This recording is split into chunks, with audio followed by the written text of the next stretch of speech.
We're going to move on now. We're going to go to our tech corner because we're as always going through the show quickly. This is a tech corner which we love doing. We have a guest in the studio with us today. It is from Olympus. It's their DSX Opto digital microscope, and Dirk and Rob Bellinger of Olympus are going to show it to you right now.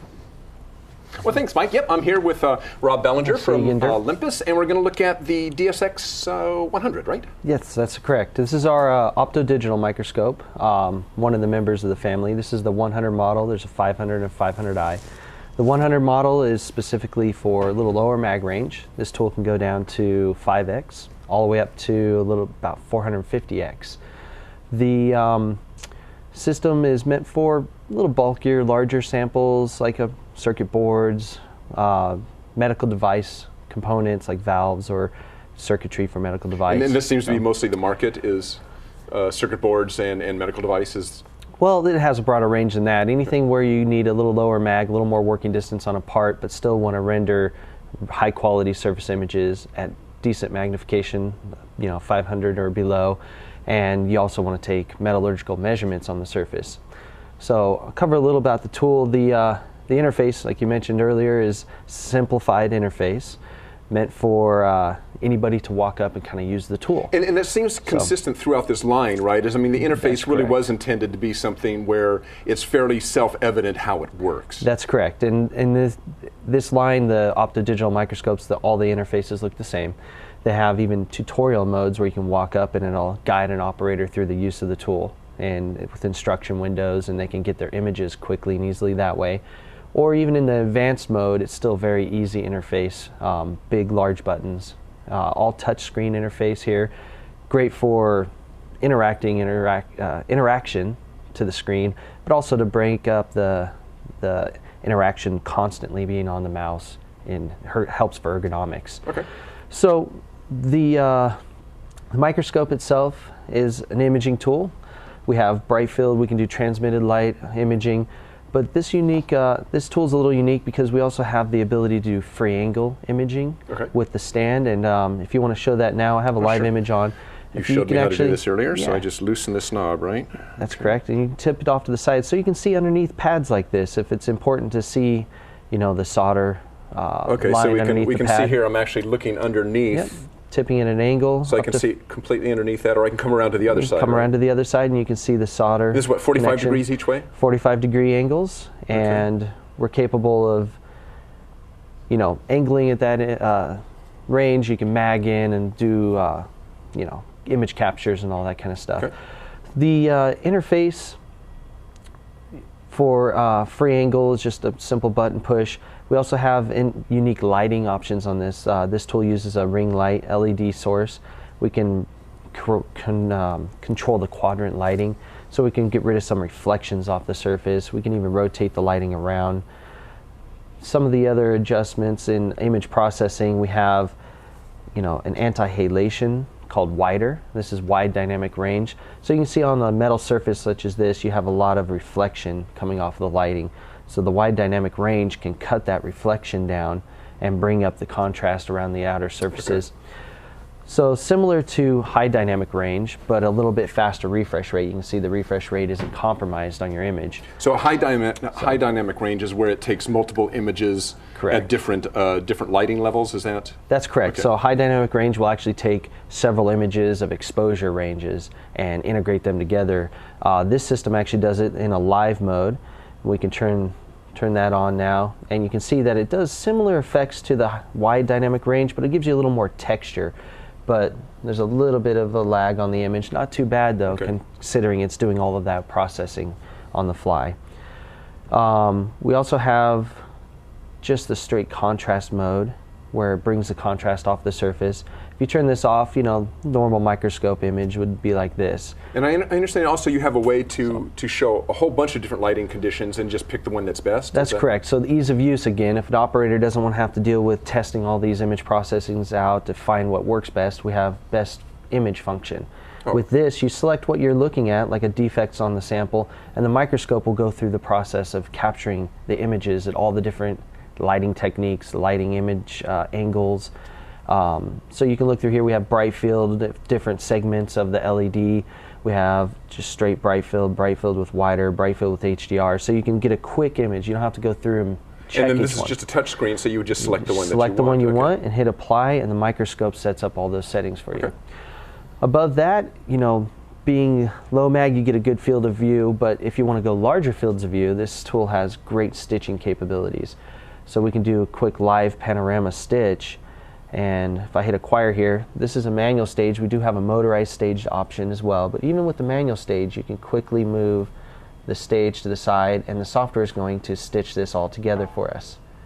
Okay, so as we see on our gauge cam here, is as you're moving the stage, so it's actually capturing the image and stitching these together. Stitching them together on the fly as I'm moving the stage. So you could capture the entire piece if you wanted, just by moving the stage. If I wanted to spend a little bit of time, I can move the stage over this entire part and capture an entire image. And if you had a motorized stage, this could be this can be done with the joystick, or the motorized stage you could actually touch and move the field of view with your finger, and it drives and stitches it together for you.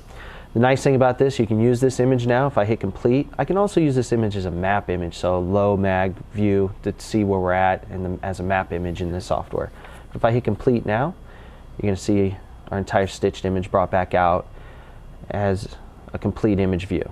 So you can get large fields of view quickly, and what's nice about this is they're still calibrated. You can go in and do all your measurements. And can you do 3D measurements as well? Great question. So if we go back to our live image, let me move to an area that has some dimensions to this. So being an Opto digital microscope, we're not limited at this magnification. We don't have to reach over and turn knobs on the microscope or anything. It's an Opto digital zoom, so we can mag into a location such as this.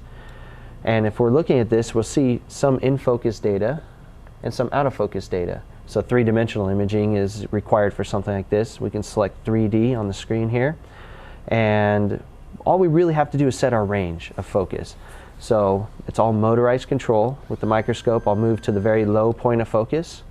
Once I reach my very bottom of focus, and even slightly past it, I just hit the start button over here, and then I can move to the top of focus, which is to be the top of this little chip here, and we hit end. And once we have the parameter set, that's really it. You hit acquire 3D, and it's going to go through and build the three-dimensional image for us. Now, while it's doing that, could you do 3D and stitching? Yes, you can. Especially with the motorized stage, then you could even set up a large array of stitch area and set your top and bottom of focus range, and it could go through and stitch together all of it automatically for you. Okay. The manual stage is still possible. You just have to move it to the next position and then let it stitch through the Z range, and then it would create an all-in-focused image for you. So once it's done and complete with the three-dimensional scan, you can see we have an all-in-focused image. You can see the low point and the high point, which is nice. But what are you going to do with an image after this? You're going to want to take measurements on it, correct? So we'll go to a measurement tab. Real simple workflow across the top of the screen. Yeah, there's your. So you got imaging is your first step, basically measurements your next step, and reports. Then create reports at the end. So now that we look at this, we can see there's a profile line on the screen here. This red line. The profile line is showing us the height data across the line of the sample. But we want to see it in 3D. We can hit a 3D button, render the image in 3 dimensions. Everything on the screen is touch screen for adjustments, where you can see where you're actually taking this line profile across the sample. We can zoom in as well. This data, say you wanted to measure the height from the top of the solder joint down to the base point where it was, you get the information right down here. We have height, length, angles. We can export this to a data sheet. These data sheets can be exported out to Excel quickly and easily, but more than that, once you have the data, you just hit reports. Okay. So real quick to cover some of the other measurement functions. Profile measurements, this is for the three-dimensional. You can measure heights, lengths between points of heights. We also have geometric measurements, so measuring from center of circles to center of circles, or in between 2 line patterns or crossing line patterns. We can also measure volume on the surface. So something that comes off the surface or a void in the surface, if you want to know how much volume was removed or how much volume was piled over on the surface area, this software can do that, gathering the 3D data. Caliper measurements is a built-in tool for measuring line patterns, like 10 points across the line and averaging out those numbers. We also have particle measurement built into the software. So once we have our measurements and all the data, we want to create a report. Simple button press creates the reports for us in our built-in template. This template is modified to the customer's use, however they want it to look. We have our image, our line profile showing here, the measurement that we actually took on the line profile. What's nice is you can keep creating new pages, and say we want that big 3D image in our report as well. You just mark the area and tell it you want the 3D image. Maybe we want it in the height color shaded. We tell it okay. Now right in our report we have the three-dimensional image that's rotatable. We can zoom in and out, pan it around, get it the way we want it to look. Once we have it the way we want, our report is complete. We just export the report as a PDF file. Okay. And I'm assuming also data can be data itself can be exported for use, data analysis, that sort of thing? Data analysis can be exported once we go back here to the data sheet. If you have a bunch of data points, you can export that right to Excel. It's probably the quickest and easiest way. Okay. We can also do gauge R&R studies built into the software. So you can do repeatability measurements between operators, standardized measurements, so GR&R is built in. We, you know, measurements is a big part of this. It's a metrology tool. So measurement reliability is important. So the software also has a built-in auto calibration feature. We don't have time to show that today, but it has that system comes with a standard you put on the stand, and the software does all of its own calibration.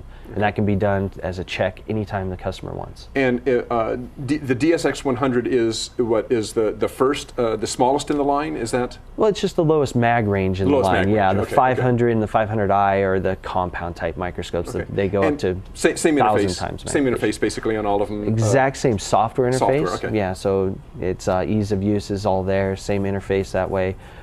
Different stand, different lighting techniques on the other scopes. Okay. Well, Rob, this is the DSX100 digital optical microscope. Do I have that right? Opto digital microscope. Yep. Two of the words right. Okay. All right, Rob. Thanks for coming by. Thank you for the time. Appreciate it. Thanks. Have a good day. Yeah. All right, thank you, Rob. Thank you, Dirk, for doing that great tech corner. Olympus's Opto digital microscope, as Dirk and Rob said, the DSX100. Really good tech corner there, Dirk, and you're back.